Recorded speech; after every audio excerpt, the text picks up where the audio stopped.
বিশ্বের একক বৃহত্তম ম্যানগ্রোভ বনাঞ্চল সুন্দরবন। এই বনের জীববৈচিত্র্য বিশ্বের যে কোনো ম্যানগ্রোভ বনের চেয়ে অনেক বেশি সমৃদ্ধ। সুন্দরী, পশুর, গেওয়া ও গরান সহ ৩৫০ প্রজাতির গাছ রয়েছে এই বনে।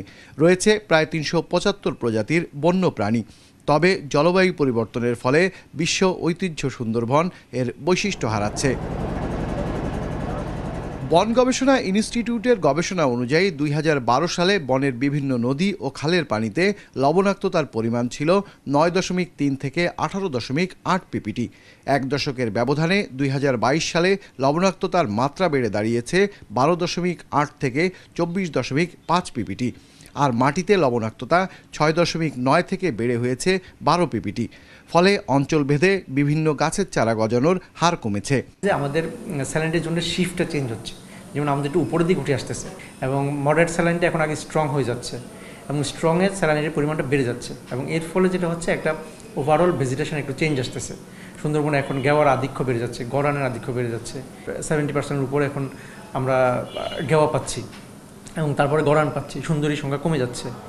সুন্দরবনে লবণাক্ততা বৃদ্ধির এই প্রভাব দৃশ্যমান হতে শুরু করেছে, যা প্রাণীকুলের উপর ফেলছে নেতিবাচক প্রভাব, জানায় বন বিভাগ।